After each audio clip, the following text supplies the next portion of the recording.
श्री स्वामी समर्थ. ऋषीपंचमीचे महत्त्व. ऋषीपंचमीचे व्रत म्हणजे काय? पूजा आणि पूजेची मांडणी. भाद्रपद महिन्यात हा व्रत वैकल्याचा महिना म्हणून साजरा केला जातो. महिन्यातील गणेश चतुर्थीला विशेष महत्त्व आहे.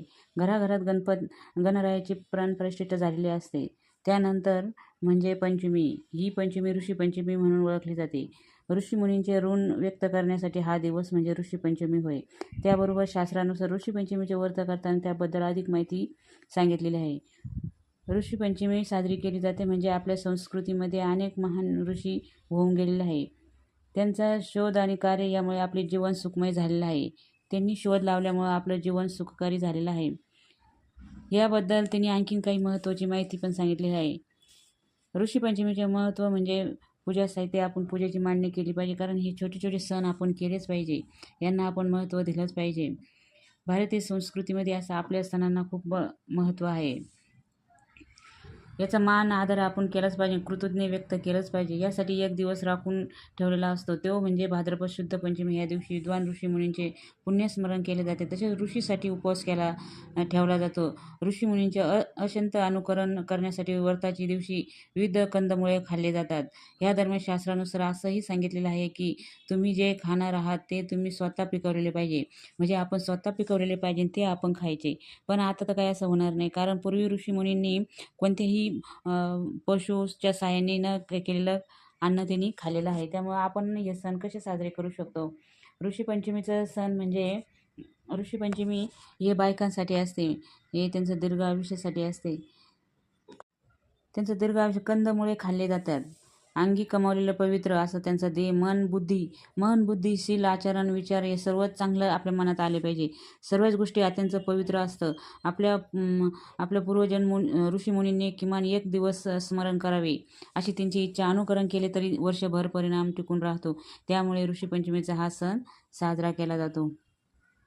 ऋषीपंचमीच्या व्रताची प्रमुख अंग मानले गेले आहे की हे व्रत महिलांसाठी खास आहे. एक स्वतंत्र असून महिलांद्वारे केलेले जाते. मासिक पाळी धर्म. मासिक पाळीत काही चुका आपण केलेल्या असत तर हे पाप नष्ट होते. हे व्रत करताना व्रतामध्ये रजोदर्शना काळातील स्त्रीच्या वासनादेहावर आणि मनोदेहावर संस्काराचे स्मरण नष्ट होण्याची मदत होते असे सांगितले जाते. शास्त्रानुसार सर्व वर्गातील स्त्रियांनी हे व्रत आवश्यक करावे. पूजेची मांडणी पण करावे. चौरंग पाठ, समयित पूजन, निरंजन, शंख, घंटा, कलश, तांब्या, पळी, हळद कुंकू, फुले, विड्याचे पानं, सुपारी, नारळ, खारीक, खोबरे, कापसाचे वस्त्र, जानवी, चौरंग पाटावर आणि हे पूजासाठी गोमित्र शिंपडावे. पूजेची मांडणी करावी. प्रथम त्या जागी पूजा मांडावी. तिथे स्थान स्वच्छ झाडून पुसून घ्यावे व चौरंग ठेवावी. पूजेसाठी पाण्यात एक तांब्या भरून घ्यावे. तान्हात पळी आणि जवळ ठेवावे. हात पुसण्यासाठी एक नॅपकिन ठेवावे. पूजा करणाऱ्या व्यक्तीने स्नान सुशोभित होऊन घरातील देवांना त्यानंतर मोठ्या व्यक्तींना नमस्कार करावा. मन शांत आणि प्रसन्न ठेवावे. पूजेला येऊन बसावे. पूजेचे सर्व साहित्य व्यवस्थित मांडलेले असावे. प्रथम पूजाच्या स्थानी लावून ठेवलेली समईस हळदी कुंकू वाहून स्वतःला हळदी कुंकू लावावे. शास्त्रात सांगितल्याप्रमाणे देहशुद्धीसाठी उपासनाचे प्रथम थोडे पंचगव्य प्राशन करावे. पूजासाठी भरून घेतलेल्या तांब्याचं पाणी हे भांडे काढून घ्यावे. विविध आचमन करून पूजेचा प्रारंभ करावा. ह्या व्रताचा एक भाग म्हणजे कंदमुळे आणि शिजवलेल्या भाज्यांना नैवेद्य अर्पण करावे.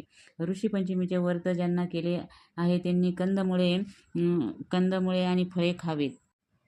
हा सण महिलांसाठी अतिशय खास असतो. ऋषींची पूजा पण केली जाते. गणेश उत्सवानंतर हे दुसऱ्या दिवशी येणारा